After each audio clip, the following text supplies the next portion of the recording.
la grabación, ya. Es profesor de filosofía, egresado del Instituto de Profesores Artigas, fundador y coordinador del proyecto cultural Arge, docente de filosofía e informática en educación secundaria, docente de ética en la Universidad CLAE, maestrando en política y gestión de la educación en la Universidad CLAE también. Se ha desempeñado como profesor de teoría y práctica de la argumentación en la Universidad Católica, como profesor de filosofía de la cultura en Fundación Itaú, y como docente del Centro de Formación y Estudios del INAU. Conferencista sobre temas filosóficos, educativos y culturales, tanto a nivel nacional como regional. Participa activamente en diferentes formatos de medio de comunicación, siendo una de las caras más visibles del movimiento de filósofos mediáticos. Columnista de Cultivarte, Contratapa, Uipress y Agesor. Se destaca su participación televisiva relacionada con la emisión en Uruguay de la serie catalana Merlí, y su ciclo de columnas radiales sobre filósofos uruguayos y griegos. Queridos estudiantes, con ustedes, Pablo Romero García. Adelante, Pablo. Bueno, muchas gracias antes que nada, muchas gracias por la invitación.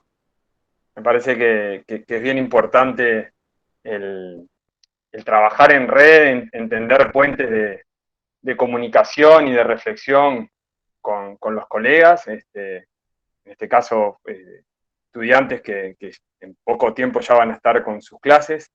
Entonces, creo que uno de los principales desafíos que tenemos en América Latina tiene que ver también con poder tender puentes más allá de lo local, ¿no? Hay algunos elementos de la globalización que pueden tener su faceta negativa, pero otras muy positivas. Lo mismo con el uso de las tecnologías, que en este caso nos permiten acercarnos de este modo y reflexionar y compartir situaciones que, por lo menos en mis estudios que he llevado también en el campo de la educación comparada, tenemos situaciones muy similares a lo largo y ancho de nuestra región. Así que bueno, espero que hoy queden algunos elementos reflexivos para compartir y que sobre todo se tiendan puentes que puedan ir más allá de esta estancia. El mismo ejemplo que nos ha pasado con Vladimir, que ya estamos hace un par de años trabajando en redes en conjunto y con colegas no solo de Perú y Uruguay, sino más allá incluso, ¿no?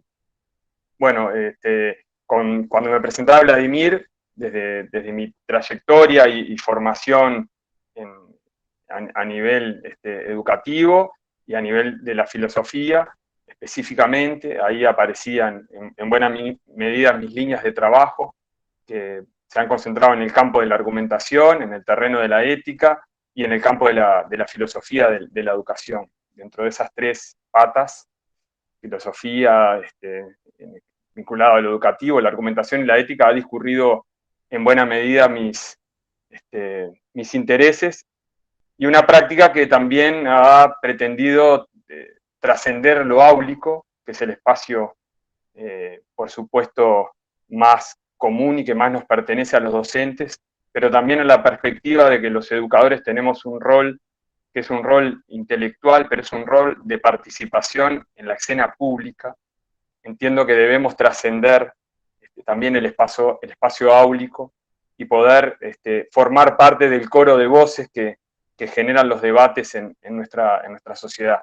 Yo creo que desde ahí acercarnos a los espacios de los medios de comunicación o generar nosotros espacios comunicativos es fundamental, y esa ha sido también un poco mi otra pata que aparecía sobre el final, con esa especie de título que él leía un poco la presentación en un libro que publiqué el año pasado en la contratapa, que aparecen mis datos de referencia, aparecía esta palabra con los cuales nos han bautizado alguna por aquí, que es de filósofos mediáticos, pero tiene que ver un poco, no con esta cuestión de ser un show, sino de que participemos justamente en los espacios públicos de discusión, que ha sido una carencia que hemos tenido aquí en Uruguay y en general quienes provenimos del campo de la filosofía, de no quedar encerrados en el torremarfilismo académico, que a veces la academia, por supuesto, nos aporta mucho y tiene sus ventajas, pero a veces es muy endogámica y terminamos en discusiones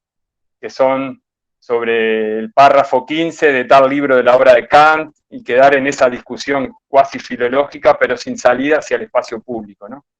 De hecho, estos días, este fin de semana aquí por Uruguay, estuve transitando en el marco de unos debates que dimos fuera de la capital, pensando en esto de descentralizar la filosofía, de descentralizarla del espacio más capitalino y de descentralizarla también del saber más en términos del ágora académico, sino volver de alguna manera a los orígenes que tienen que ver con ir a los territorios, entonces ir a discutir nuevamente a la plaza pública, ¿no? Ir a plantear la filosofía en vínculo con lo cotidiano, de alguna manera es volver a retomar la impronta del nacimiento de la filosofía, ¿no? La impronta socrática que tenía que ver, ¿no?, con aquel personaje que estaba filosofando por las calles de Atenas, que pregonaba esta cuestión de colocar al hombre en el centro del debate, de la discusión, pensando en su formación interior, aquel conócete a ti mismo, que se le asigna a Sócrates, aunque estaba escrito en estaba en el oráculo de Delfos, ¿no?, en el templo de Apolo. Es una expresión que, aunque no le pertenece a Sócrates, se la apropia Sócrates y tiene mucho que ver con su impronta filosófica, con esta cuestión del cultivo interior, de la reflexión, como camino inicial de conocernos, de volvernos de algún modo mejores personas, mejores individuos, para que esto redunde en el bien común, ¿no? O sea, pensar los problemas del hombre y pensar los problemas de la sociedad, de la comunidad en la cual vivimos, para hacer de ella un mejor lugar, ¿no? Y ahí es donde comienza de alguna manera a darse ese encuentro, que es entre la filosofía, el nacimiento de la democracia en la antigua Grecia, y esta perspectiva de la construcción del bien común, y un poco entonces tener esta concepción de la política, ¿no?, del mejoramiento de la polis, de la política en su más amplio sentido, no en política partidaria, sino en pensar que el trabajar en relación a la construcción de una mejor sociedad es el mejor modo de hacer política, y de ese lugar inevitablemente la filosofía y la educación tienen una dimensión política y tienen una dimensión ética, ¿no?, que refiere a estar reflexionando justamente sobre cuáles son los valores deseables de circular en nuestra comunidad. Y no es un recetario que esté fijo, ¿no? Eso es también lo interesante. En definitiva, cada generación, cada comunidad debe darse esa discusión sobre cuáles son los valores deseables. Entonces, esto para presentar un poco cómo justamente mis puntos de encuentro tienen que ver con la educación y la ética, porque inevitablemente entiendo que van de la mano, y también van de la mano del espacio argumentativo, ¿no? Si nuestra herramienta, la que tenemos los filósofos, la que tenemos los educadores, las que tenemos quienes estamos, ¿no?, en el espacio de la cultura, en el espacio intelectual, es la capacidad de la palabra y la capacidad de argumentar, ¿no? O sea, de poder convencer al otro en base a buenos argumentos. Entonces, en definitiva, en una sociedad que debe darse estos valores, lo que nos queda ahí es plantear y discutir por qué algunos valores son más deseables que otros, ¿no? Entonces hemos estado un poco en ese plano de hace unos cuantos años en reubicar la filosofía desde esa perspectiva, porque bueno, también la filosofía con el correr de los siglos se ha profesionalizado, ha terminado, si se quiere, demasiado asociado a un saber profesional y académico, pero se ha convertido desde ese lugar también a veces en una historia de la filosofía, ¿no? Es bien interesante y es bien importante, ¿no?, la historiografía filosófica, saber qué pensó tal autor y tal pensador en este siglo, en el otro, y cotejar autores. Por supuesto que es una tarea también interesante e importante, pero sobre todo me parece que es importante e interesante recobrar ese viejo sentido de la filosofía que tenía que ver con la modificación de las ideas incluso en nuestra propia existencia, ¿no? O sea, la filosofía modificaba la existencia del sujeto y la existencia de la comunidad. Y desde ahí me parece que hay una urgencia en ese sentido de lo filosófico, de revalorizar en ese sentido hasta la inutilidad de la filosofía, ¿no? porque, bueno, a nosotros nos ha pasado, a Vladimir también le debe haber pasado como docente de filosofía, que muchas veces las preguntas de nuestros alumnos incluso van en el ¿para qué sirve la filosofía? ¿No? ¿Para qué sirve? Porque hay una sensación de inutilidad, ¿no? O en todo caso, de que puede ser interesante, pero no sirve para mucho en un mundo en el que por ahí lo útil está mucho más asociado al mercado del trabajo, a una mirada más economicista de la sociedad y no tanto en la formación humana. Es algo que queda un poco desfasado a veces de las exigencias que requiere nuestra sociedad y que incluso le pide al sistema educativo, ¿no? El sistema educativo cada vez está más asociado a las necesidades del mercado de trabajo, ¿no? Entonces, por ahí el espacio de la filosofía y de las humanidades ha entrado inevitablemente en crisis, ¿no? Revalorizar la inutilidad, como decía, de la filosofía, del arte, de la cultura, yo creo que es una de las principales tareas que tenemos en este momento, ¿no? Poder visualizar la importancia de estos tres ejes que nombraba, ¿no? Filosofía, arte, cultura, la formación ciudadana, ¿no? Para nosotros, nuestra tarea principal es formar individuos, formar ciudadanos para ese espacio de una mejor construcción del espacio comunitario. Entonces, desde ese lugar, creo que es bien importante visualizarnos desde un lugar que esté más allá de esta función asociada de la educación y las humanidades en general al mercado de trabajo, ¿no? Y a la demanda social de los intereses inmediatos. Yo acá tengo una discusión que creo que es extensible a Perú y a todos los países de la región, que tienen que ver con esta discusión en torno a los contextos, ¿no? O sea, a pensar las mallas curriculares y a pensar la educación demasiado asociado a los contextos inmediatos y al interés particular de los alumnos, que es a tener en cuenta, por supuesto. No podemos vivir por fuera de hacia dónde va el mundo y qué requerimientos tenemos, incluso en el mercado laboral, pero yo creo que la principal tarea de la educación es justamente descontextualizar. Entonces, de ahí hay, creo, una discusión y una batalla cultural muy importante por dar, porque yo creo que hay que tener mucho cuidado con el discurso de la educación, que está basada únicamente en el contexto, como le decía, de los alumnos y en los intereses inmediatos de ellos, ¿no? Porque en muchos casos termina reforzando guetos culturales.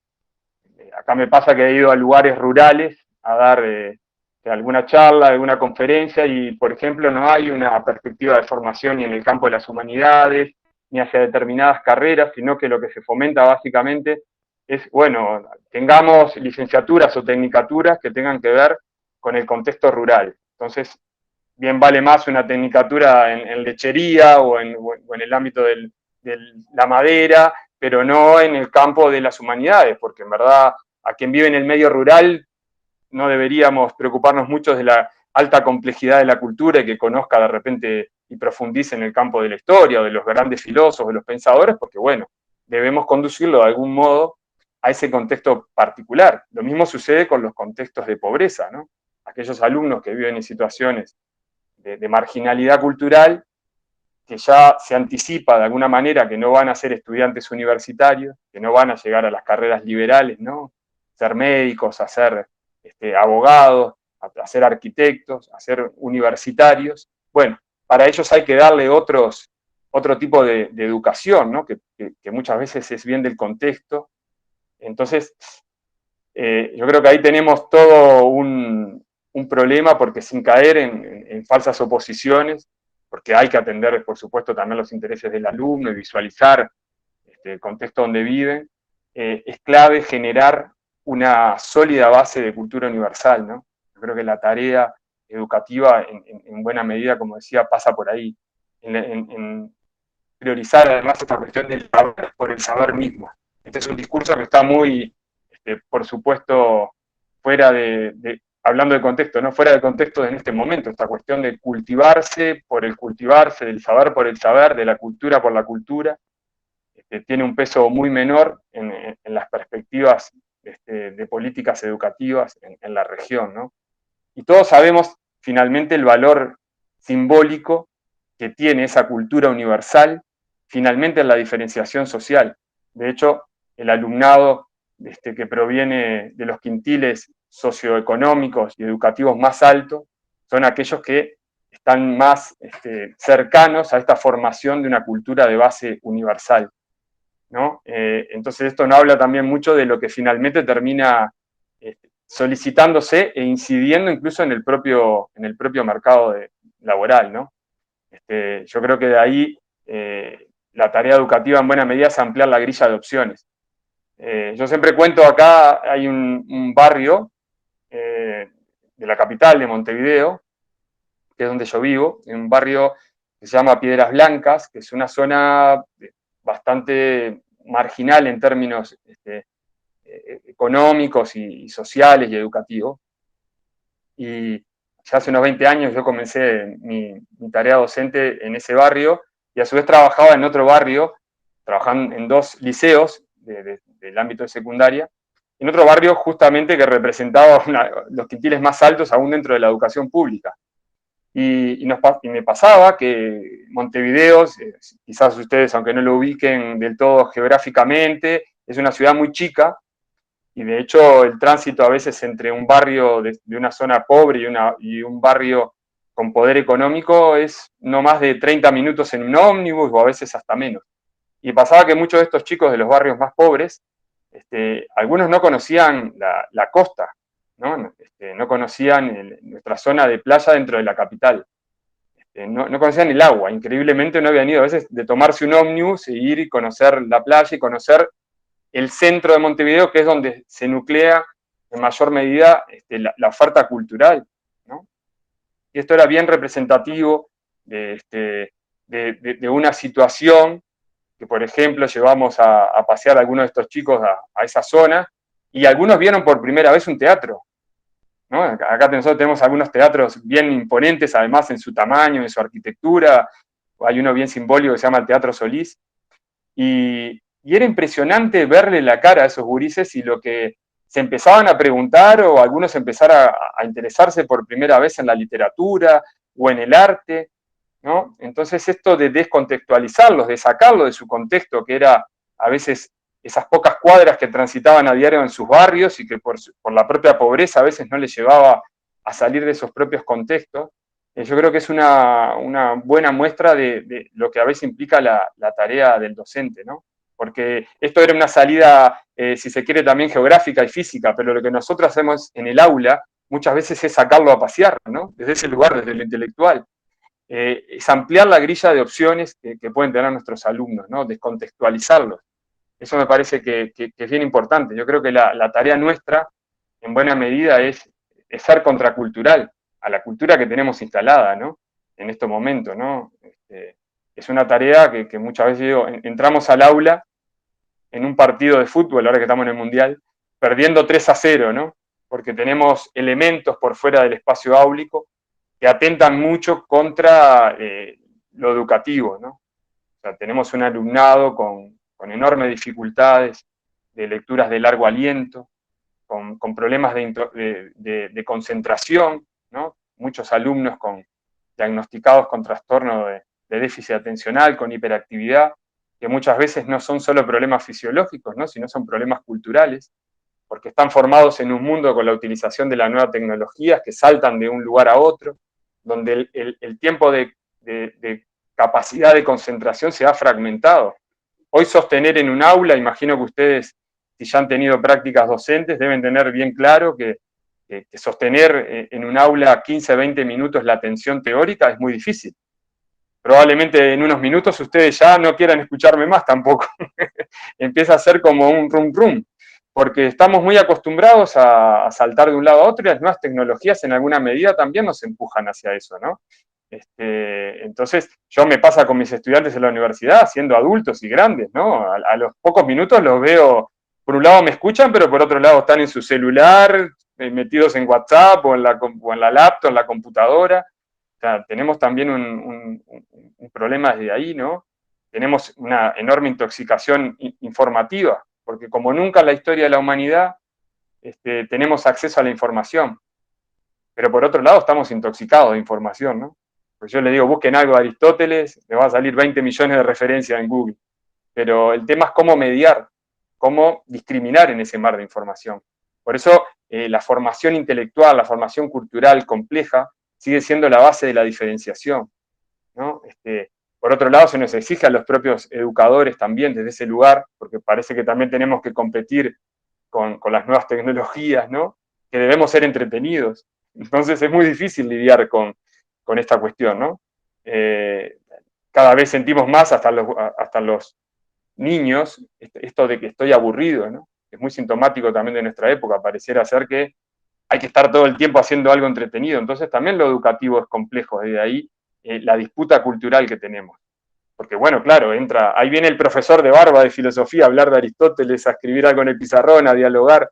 No parece ser del todo entretenido, ¿no? Y tenemos ahí una disputa que es bien, bien interesante y bien importante, porque estamos, tanto que lo nombramos a cada rato, ¿no? La sociedad del conocimiento, justamente en el marco de la sociedad del conocimiento. El conocimiento específico es el conocimiento que en definitiva tiene el valor fundamental en la diferenciación. Acá en Uruguay, yo tengo los números también de Perú, porque como les decía, alguna vez me he interiorizado en términos de educación comparada en la región. Ustedes están mejor que nosotros en el egreso en la educación media, a nivel cuantitativo. Uruguay está mejor en términos cualitativos con las pruebas comparativas en términos internacionales, pero como sea, tenemos un gran problema en el egreso también en la educación media, ¿no? Entonces, muchos de nuestros jóvenes ni siquiera se están terminando la formación secundaria. Y esto es una enorme dificultad, incluso si pensamos en términos del mercado laboral. Recuerden que yo les decía que lo fundamental, a mi entender, de lo educativo es la descontextualización, formar sujetos críticos, reflexivos, autónomos, pero si aún lo pensamos en el mercado del trabajo, hoy no tener siquiera terminado la educación secundaria es un problema enorme, porque incluso ese espacio del trabajo se está tecnologizando, se está robotizando de tal manera que de aquí a 20, 30 años muchos de los puestos habituales en el cual podía desempeñar algún estudiante que ni siquiera hubiese terminado el secundario, ya no van a estar presentes. Aquí pasa, y en Perú debe pasar también, por ejemplo, vas a un supermercado y las cajeras y cajeros están siendo sustituidos por máquinas, ¿no? Ya no está el sujeto, el ser humano, digitando algo, que una máquina lo hace igual o mejor, y además no te genera otra serie de problemas, ¿no? Entre comillas, ¿no? Para la propia empresa. Bueno, esa sustitución del trabajo también va a dejar en el correr de las décadas una población que si no está formada va a empezar a formar los bolsones de desocupación o de trabajos muy bajos en términos de remuneración. Entonces, desde ahí, yo le digo constantemente a mis estudiantes que se piensen en la educación como un lugar en donde se forman como mejores personas, como van a poder ser sujetos más pensantes, pero que incluso si lo quieren pensar en términos del trabajo, tienen un desafío enorme por delante, y sobre todo las poblaciones que ya están ubicadas en los quintiles culturales más bajos, ¿no? Donde el esfuerzo es doble. Entonces, bueno, creo que ahí la diferenciación en el saber lo es todo. Por eso, aunque vivimos una época de crisis, es también un gran desafío el que tenemos por delante los educadores. Por eso todas estas instancias también a mí me parecen bien importantes, porque creo que tenemos un esfuerzo en común, ¿no? Y en el marco, como les decía, de estas coyunturas de época que muchas veces no nos ayudan, ¿no? Creo que debemos empujar, dialogar más allá de las disciplinas que estemos dando.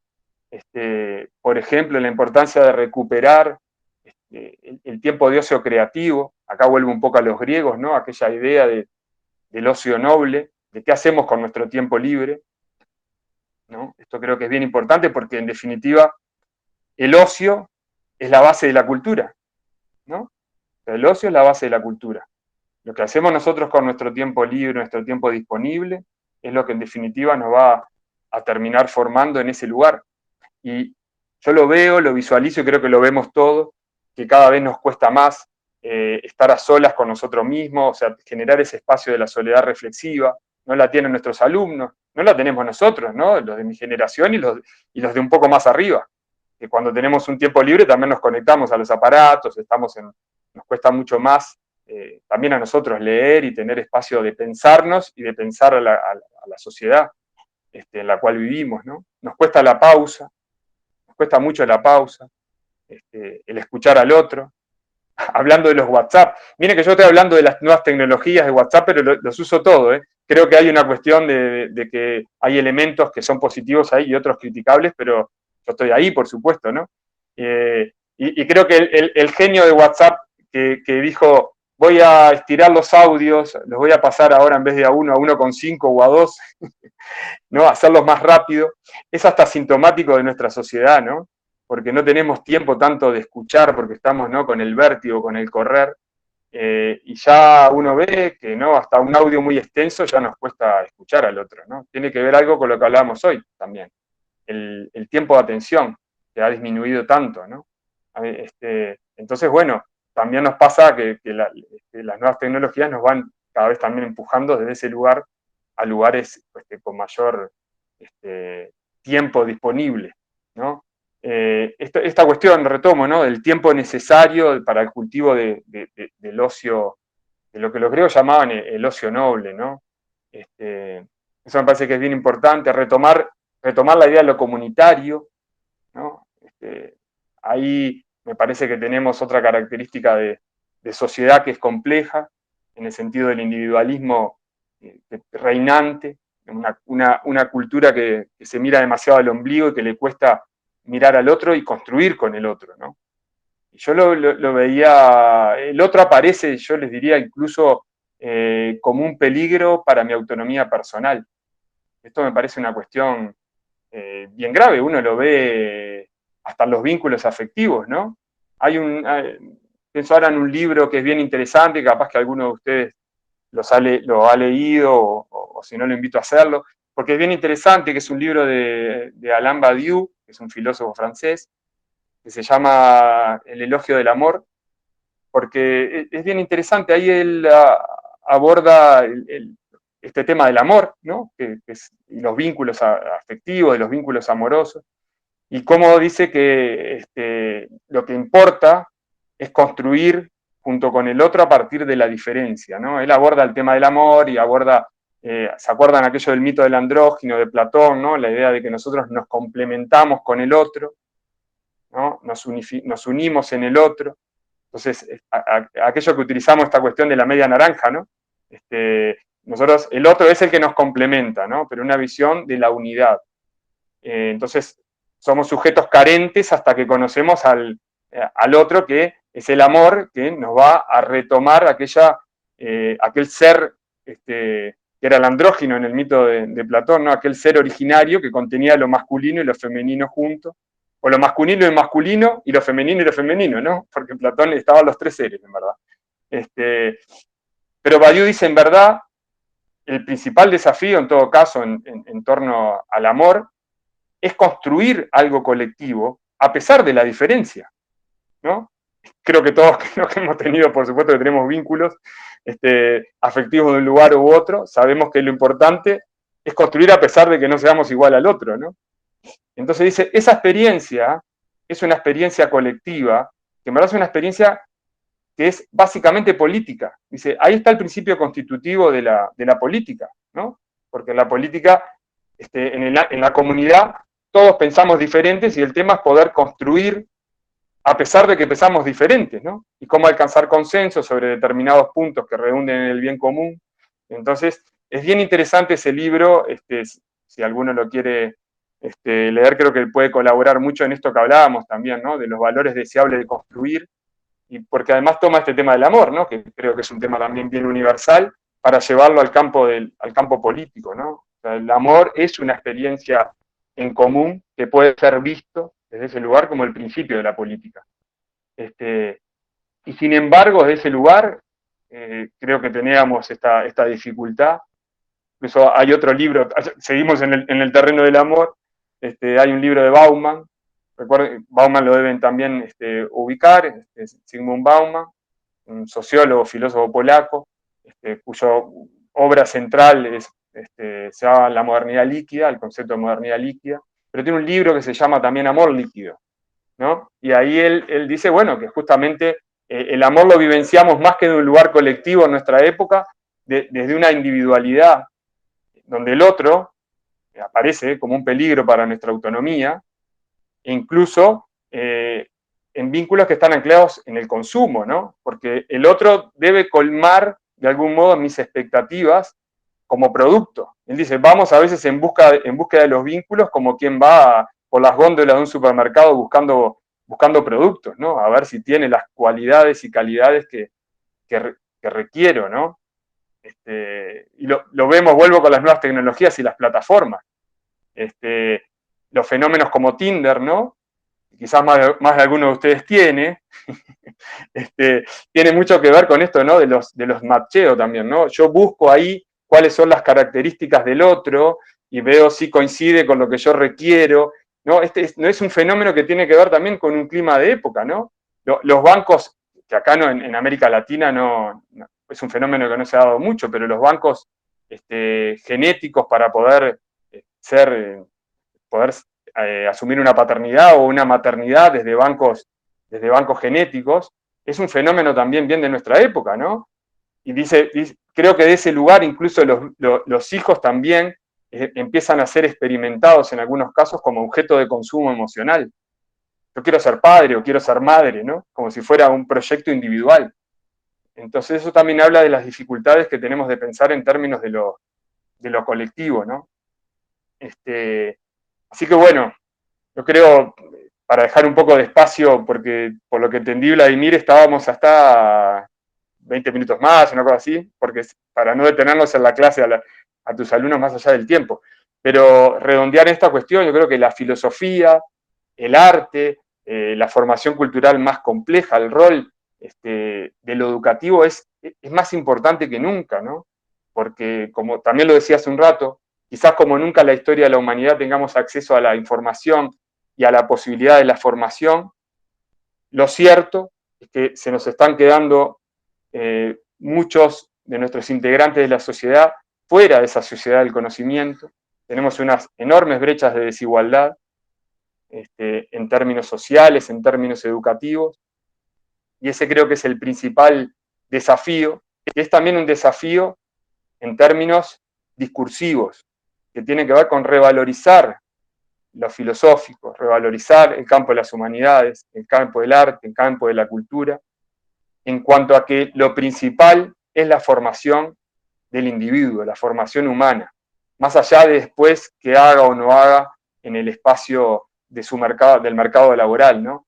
Y es volver a priorizar la idea de lo colectivo, la idea del bien común, en una sociedad muy individualizada, ¿no? Muy individualista. Creo que ese es el principal desafío que tenemos por delante. Así que bueno, estas instancias, que son instancias colectivas, me parecen bien importantes. Y así que bueno, también me gustaría tener algunos minutos de intercambio con ustedes, porque bueno, para que sea realmente colectiva también, ¿no? Y porque ya se habrán cansado de escucharme, así que quiero también escucharlos un poco a ustedes. Sí, mira, yo te agradezco, Pablo, y claro, ahorita para poder dar el pase a José Luis Beltrán, que acaba de levantar la mano, ¿no? Es correcto, todo lo que estás mencionando, casualmente me hacía recordar a Chul Han acerca de la sociedad del cansancio, ¿no? Exacto. ¿no? Entonces, exacto, ¿no? De esta perspectiva que hablan, pues, de esta sociedad del rendimiento, esta sociedad, pues, ¿no? Que acelerada, ¿no? Embaucada inclusive por los medios sociales, por las situaciones con las cuales nos vemos cotidianamente, pues. Y hablaste un poco del aburrimiento, que es muy importante, que muchas veces el aburrimiento ayuda también a despertar de alguna manera en los niños, yo lo veo, y tú también debes haberlo visto en tus hijos, ¿no? Con respecto a la creatividad, cuanto más aburridos, más creativos pueden llegar a ser, inclusive, ¿no? Y cómo a veces, muchas veces la escuela sella este aburrimiento y no permite que los niños a veces se aburran, sino que aparece esta sociedad del entretenimiento, ¿no? El celular, aparecen pues los medios digitales, los videojuegos, etcétera, como para poder entretenerlos y evitar de que las personas o los niños o los jóvenes se aburran, ¿no? Entonces, como que ahí encontramos una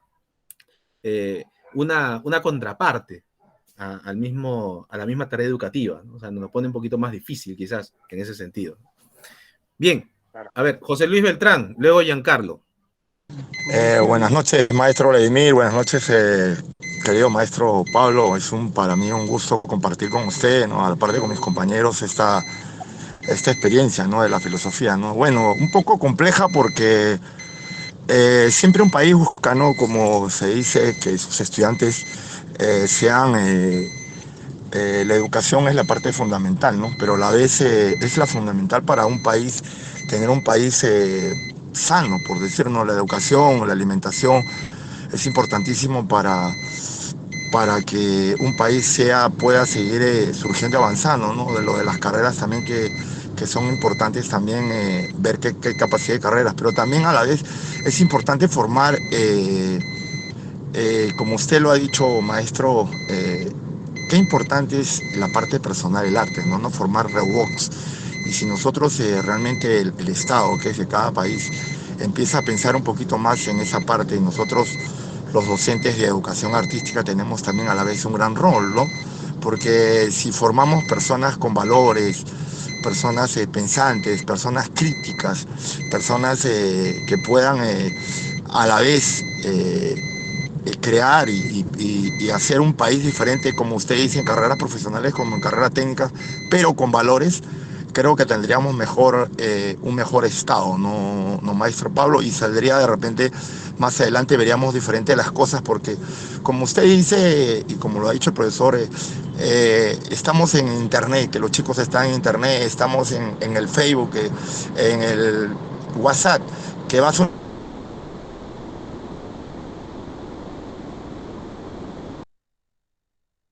No sé una si fiesta y todos están ya bien. no tanto pensando en qué canción van a bailar o en esto, sino simplemente...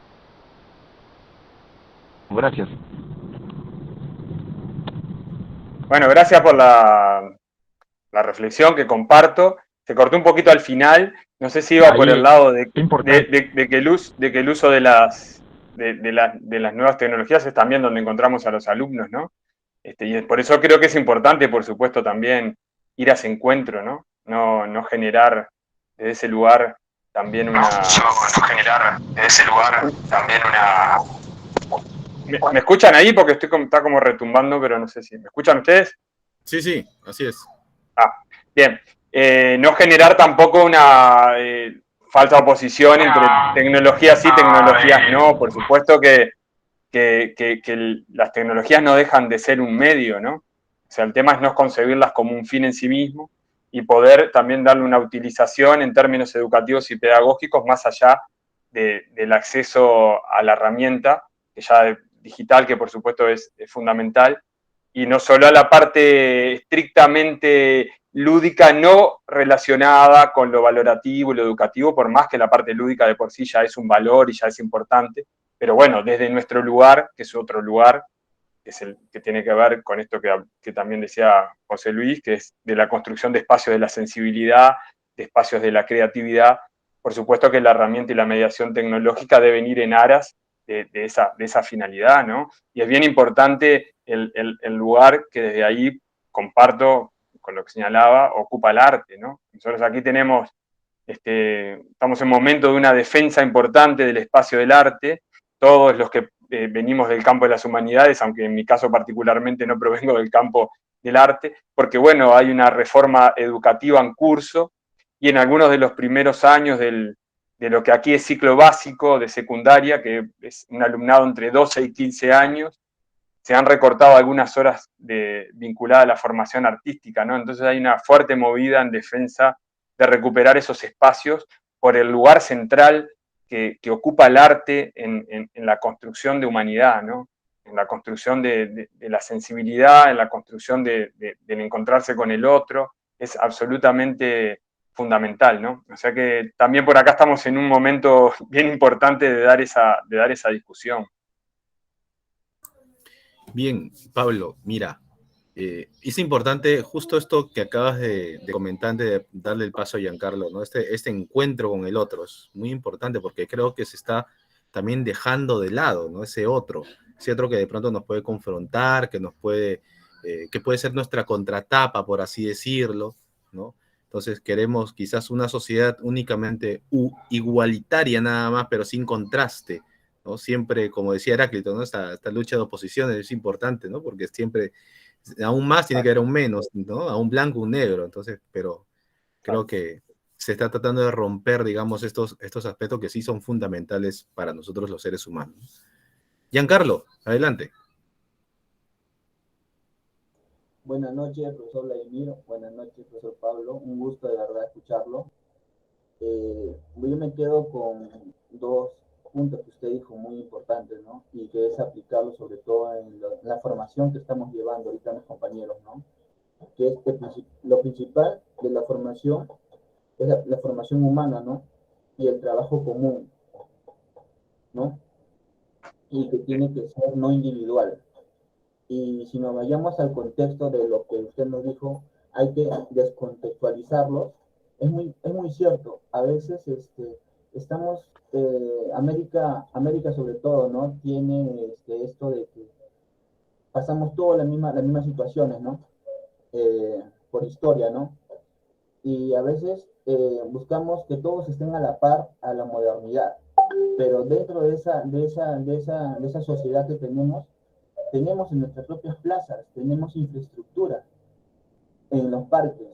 Siempre vas a encontrar una plaza y eso lo tiene toda Latinoamérica, tanto Colombia, tanto Chile, tanto Argentina, y enseñarles ese valor, por ejemplo, en el arte, si vayamos a lo que es el arte, ¿no?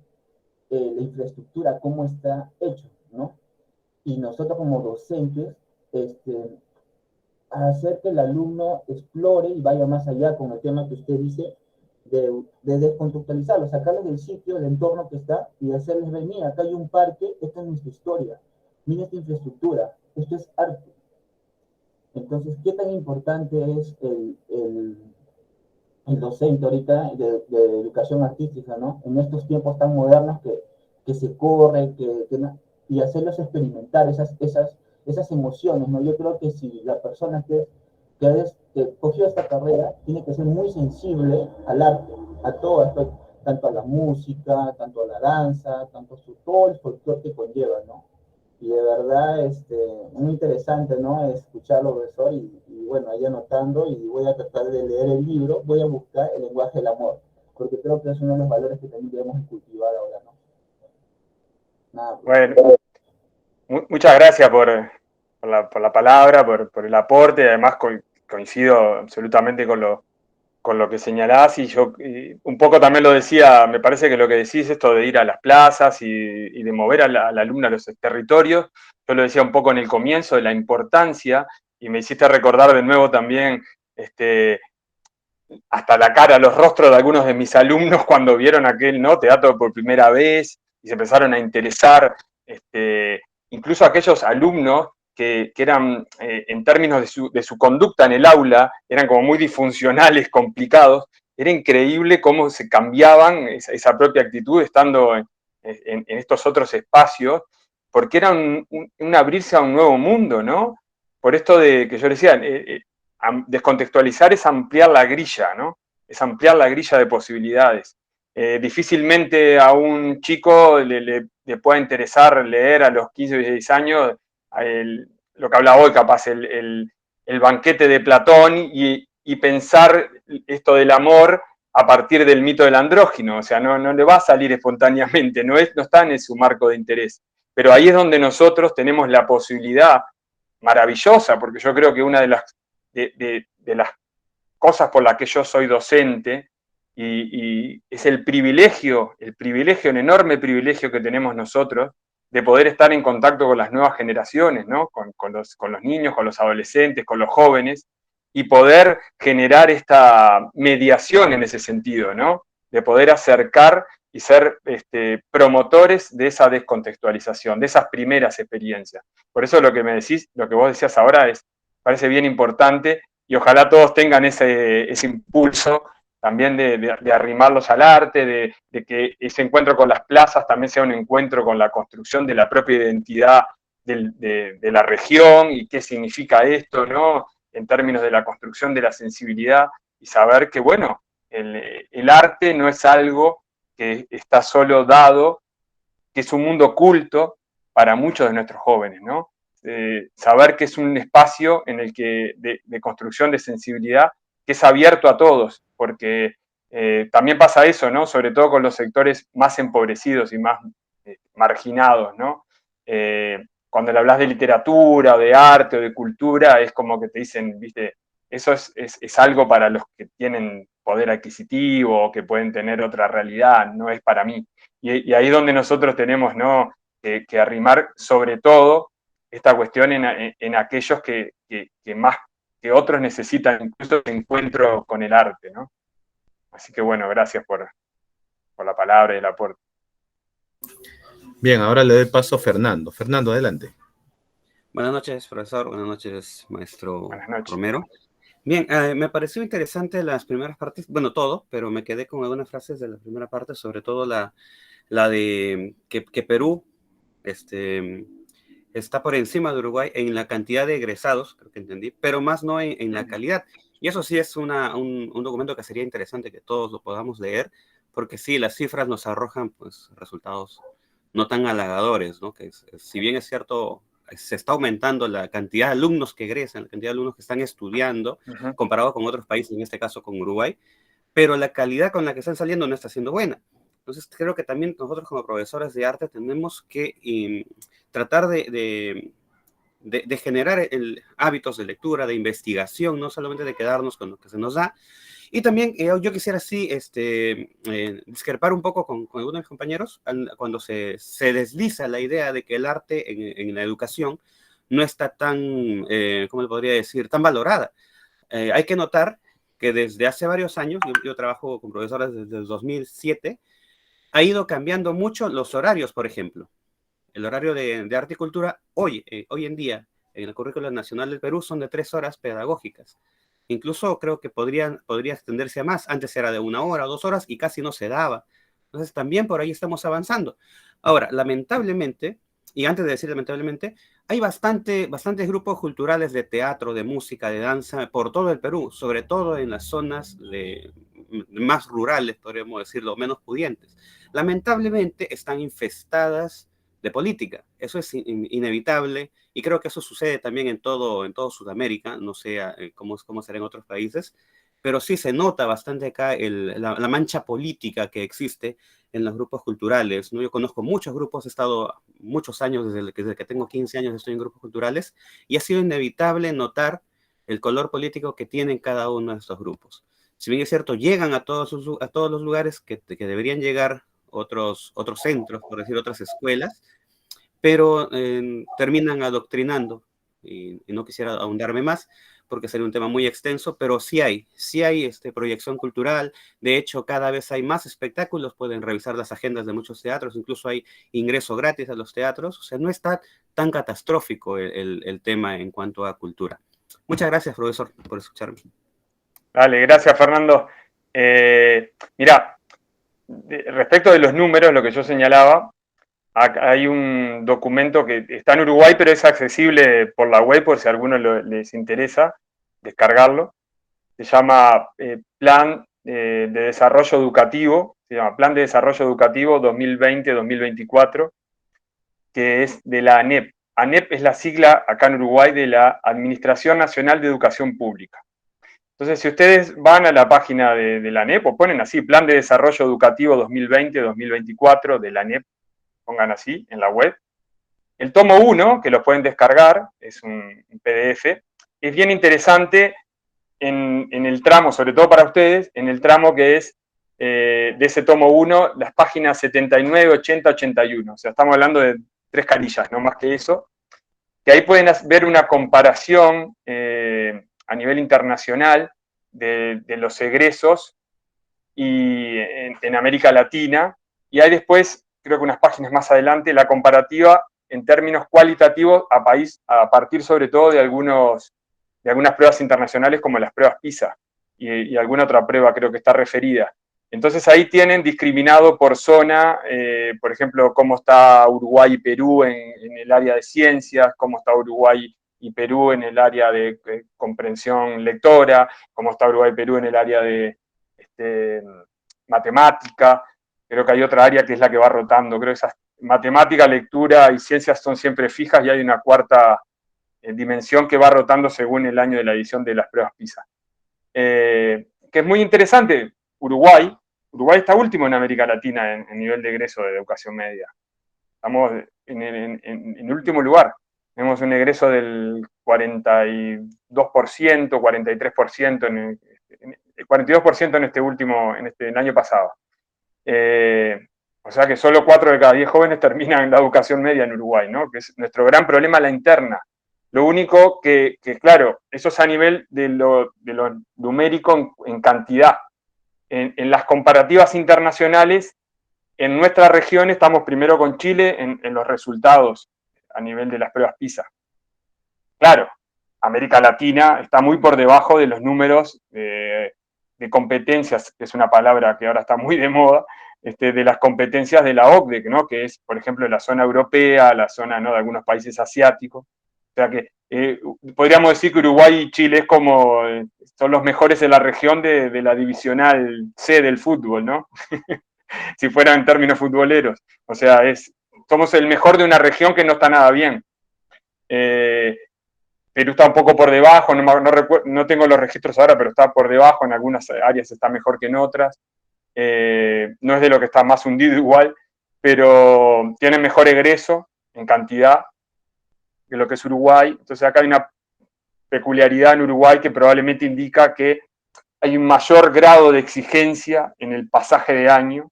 O sea, hay una menor flexibilización por parte del sistema educativo uruguayo en aprobar a los estudiantes, ¿no?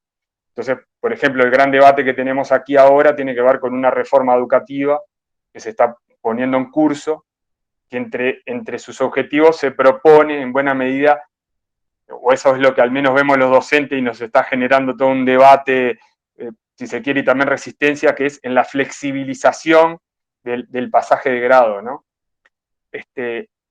Pero lo cierto es que es un problema también. ¿Qué hacemos? Si bajamos la exigencia para que pasen más chiquilines, pero si mantenemos una cierta exigencia o un cierto modo de la currícula muy asignaturista, muy universalista, lo cierto es que los estudiantes no están pudiendo con esos contenidos, porque tenemos un problema de déficit de capital cultural, que lo tiene Uruguay y lo tiene toda América Latina. Leen poco, tienen ya muchas veces provienen de sectores familiares que ya han desertado del sistema educativo, entonces ya tienen familias que están por fuera de la educación de hace muchos años, sobre todo en los contextos más marginales. Entonces tenemos un problema a resolver, que lo tiene toda América Latina, pero tenemos un problema importantísimo, ¿no?, en la región. Tenemos pocos egresados y se está aprendiendo con muchas dificultades, ¿no? Esto, por supuesto, también lo digo, ¿no? No puede ser un problema exclusivo de los docentes y del sistema educativo. Nosotros debemos exigir la participación de todo el espectro político y del Estado y de los privados, de quien sea, para que nos apoyen, porque no podemos cargarnos también los educadores con la mochila de que somos los que en definitiva, por ese rato que están en nuestras instituciones, vamos a modificar esta situación. Porque esta situación también son situaciones materiales, ¿no?, y culturales que viven nuestras familias. Entonces el Estado debe estar presente también para que los estudiantes lleguen de mejor modo a las instituciones educativas y puedan estar más preparados para formarse en términos culturales. Porque lo que vivimos muchas veces hoy es que el educador termina siendo de padre, de psicólogo, de asistente social, ¿no? O sea, cubrimos roles que van más allá de trabajar en los contenidos específicos. Entonces es imposible, ¿no? Es realmente imposible. Aquí hasta cada vez se ha profundizado más que las instituciones escolares sean también comedores, ¿no? Entonces también van a comer porque hay muchas falencias, ¿no?, en ese terreno. Entonces, no podemos con todo eso, ¿no? Porque tampoco vamos a ser ahora los cocineros y los encargados de alimentar a toda la población. Todos lo hacemos con la mejor buena voluntad porque queremos lo mejor para el otro, pero necesitamos los apoyos estatales más allá de la educación. Y eso me parece que es importante que lo reclamemos, ¿no? Porque trabajamos en instituciones donde a veces no tenemos equipos multidisciplinarios, donde no hay psicólogos, donde no hay asistentes sociales, para poblaciones absolutamente vulneradas, que a veces viven situaciones de violencia, que no están preparados para escuchar los contenidos porque no saben qué hacer con su vida, muchos violentados, ¿no? por su condición de vida. Entonces, si no tenemos esos apoyos, se dificulta muchísimo para los docentes, ¿no? Que nos vemos agobiados, que nos vemos superados por esas situaciones. Entonces es compleja la situación, ¿no? No es de fácil resolución. Bueno, me quedé un poco en esa primera parte, lo otro es más puntual de lo que sucede en Perú, me parece que es una buena discusión que se dé en torno al arte y de dónde se ve el arte, pero esto creo que es una situación que probablemente creo que a ustedes, que en Perú pase lo mismo, ¿no? Y sí, Pablo, efectivamente, pasa acá justo lo mismo, es una radiografía creo que latinoamericana respecto a que somos, el rol del docente está marcado por distintos ámbitos, ¿no? Muchas veces papá, psicólogo, está el programa Caliwarma también aquí en el Perú, ¿no? Entonces, o sea, yo creo que es una radiografía latinoamericana la que vivimos, ¿no? Y bueno, me corto allí para darle paso a Giancarlo nuevamente, a ver, tiene también una pregunta más. Giancarlo. Bueno, sí, profesor, bueno, al punto que usted iba, ¿no? De que el Estado debe cubrir esas necesidades, ¿no? Básicas, ¿no? Y es muy cierto, hoy el docente a veces hace mucho ¿no? De psicólogo, ¿no? De trabajador social. Quizás acá en el Perú, bueno, por experiencia propia en el trabajo en el que estoy, que es un colegio de Estado, sí se trabaja con ese equipo multidisciplinario que usted dice, ¿no? Por ejemplo, ¿por qué? Porque este es un CEU, donde se encuentran niños ¿no? de educación especial, ¿no? Donde sí necesitan un psicólogo, ¿no? Necesitan un trabajador social. Pero a la vez también me doy cuenta, por ejemplo, en la agrupación que se manejan jóvenes, que se necesitan también, porque cuando trabajar con adolescentes y al ser una masa, también se necesita trabajar con ellos, ¿no? Entonces, tanto en los colegios regulares, pero lamentablemente cuando se pierde esa plaza en un colegio ya no se puede recuperar, ¿no? Si es que no se tomó, ¿no? Y a veces es ese vacío que deja, ¿no? En la educación, a veces, ¿no? Y que no hay un psicólogo, un trabajador social, ¿no? Es verdad, eso es una realidad. Creo que pasamos, ¿no? Actualmente, ¿no? Creo que solamente, si no me equivoco, uno de mis compañeros debe saber, solamente la UGEL 03 es el organismo que tiene más lo que son los trabajadores sociales, ¿no? Y psicólogos, ¿no? No sé cómo estarán trabajando las demás UGELs, pero sí es una realidad. Exacto, sí, acá pasa, por supuesto, los llamados liceos o escuelas de contexto crítico, es más habitual que estén los equipos multidisciplinarios, pero también pasa que puede ser que el liceo tenga una población muy grande, 800, 900, 1000 alumnos a lo largo de 2 turnos y puedan tener una sola psicóloga o un solo psicólogo para atender toda esa población, ¿no? Por lo cual es un desborde también para... El psicólogo ese necesita después un psicólogo o un ejército psicólogo que lo atienda a él. Realmente se complica, ¿no? O sea, ahí requerimos de inversión también en educación, en presupuesto educativo, ¿no? O sea, que un presupuesto educativo que sea acorde a las necesidades del sistema y que otros actores, acá por ejemplo lo que llamamos el Ministerio de Desarrollo Social, apoye al campo educativo trabajando directamente en los territorios con las familias, ¿no? Con apoyos que sean no solo económicos, sino también culturales, ¿no? Apoyos que tengan que ver con la organización incluso de esas propias familias en relación al estudio de sus hijos y de los problemas emergentes que puedan estar viviendo, ¿no? O sea, para que realmente la inclusión educativa sea real,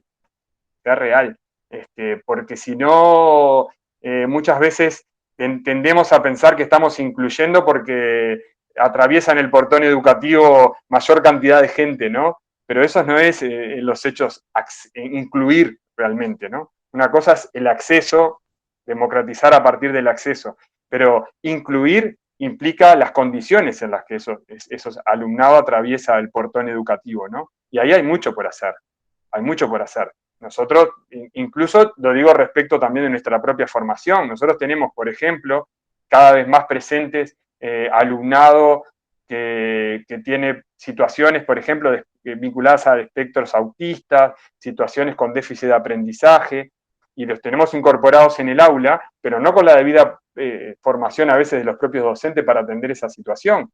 Y cuando no hay un acompañamiento institucional, en definitiva no hay una inclusión real, ¿no? O sea, todo esto tiene que de alguna manera trabajarse fuertemente, incluso desde la propia formación docente, ¿no? Y con apoyos fuertes de equipos de acompañamiento, ¿no? Eso me parece que es central y que debemos también requerir desde ese lugar a las autoridades, sean del color político que sean, requerir justamente que se invierta en educación, que el presupuesto educativo no es solo más salario para los docentes, ¿no? Sino también es invertir en esto, que es capital, aunque suene así, no suene lindo, capital humano del que realmente necesitamos para poder brindar mejores oportunidades a nuestros estudiantes. Porque en eso pasa la educación también, en brindar oportunidades, ¿no? Cuando hablamos de igualdad de oportunidades, bueno, en buena medida pasa por esto, ¿no? Y muchas veces en los discursos políticos, a diestra y siniestra, a veces se llena la boca con la educación y la igualdad de oportunidades, pero en tiempos electorales nomás, ¿no? Y después parece que se olvidan hasta el próximo periodo de elecciones. Entonces, eso pasa en toda América Latina, ¿no? Tenemos un problema enorme también desde ese lugar. Así que bueno, a veces uno tiene la sensación de que va a la guerra con un tenedor, como dicen, ¿no? Porque realmente, y sobre todo en los liceos complicados, en las instituciones de contexto, las situaciones son muy de mucha dificultad y terminamos realizando esta especie de múltiple rol y múltiple tarea a los docentes que nos sobrecarga, ¿no? Que nos sobrecarga. Por eso también la docencia, que yo amo y que es el lugar en el que me encuentro, es también puede ser y resulta para muchos colegas en estos momentos también una profesión de estrés, ¿no? Entonces, necesitamos también los apoyos fuera de nuestra propia posibilidad de hacer en las instituciones educativas, ¿no? Y eso tiene que ser parte de la discusión pública de la que yo hablaba al comienzo, ¿no? De que nuestro rol como docentes es también un rol como intelectuales, participando en el debate público y en el debate educativo. Nuestra tarea es, a mi entender, no solo áulica, sino de participación en el debate educativo. Es fundamental que estas cosas se pongan en el tapete, ¿no? Que exijamos y que participemos para que las familias se enteren también de lo que en verdad sucede en las instituciones y para también interpelar a aquellos que toman las decisiones políticas sobre qué se realiza en el campo de la educación, ¿no? Muy bien, queridísimo Pablo. Mira, desde la Escuela Superior de Formación Artística Privada, Teodoro Valcárcel Caballero, pues te damos las muchísimas gracias, ¿no? Por este espacio, ¿no? Para que has brindado tu tiempo. Y bueno, antes de concluir, algunas palabras finales de tu parte para los chicos, para los estudiantes aquí presentes. Bueno, que les agradezco mucho que me hayan escuchado atentamente, que hayan participado, que se haya podido generar un intercambio bien interesante. Y bueno, los invito a quedar en contacto. Vladimir tiene mi contacto, que por supuesto, absolutamente autorizado. Vladimir, aquel que quiera tenerlo, se lo podés pasar sin problema. Sobre esto que hablamos hoy, tengo algunos textos también escritos, si a algunos les interesa acercarse en función de poder seguir dialogando. Por supuesto, también quedan a disposición, así que espero, bueno, que haya otras instancias de encontrarnos y nada, que disfruten de la tarea educativa, que es una tarea de una dimensión de absoluta responsabilidad en términos éticos, en términos políticos en su más amplio sentido. Es muy desafiante, puede ser estresante por momentos, pero creo que es también una vocación que nos genera una enorme satisfacción. Así que, nada, me siento muy, muy contento de poder dialogar con quienes ya son colegas o van a ser futuros colegas. Y bueno, quedaremos ahí en contacto y aprovechar también estos espacios de unir la región, ¿no? Hoy hablamos de las nuevas tecnologías. Lo que sí tiene de bien importante es que se generen estas cosas, ¿no? Vivimos en el mismo barrio tecnológico, ¿no? de ese lugar somos vecinos a pesar de la distancia, y creo que muchas cosas nos hermanan en América Latina. Así que bueno, a seguir pensando juntos.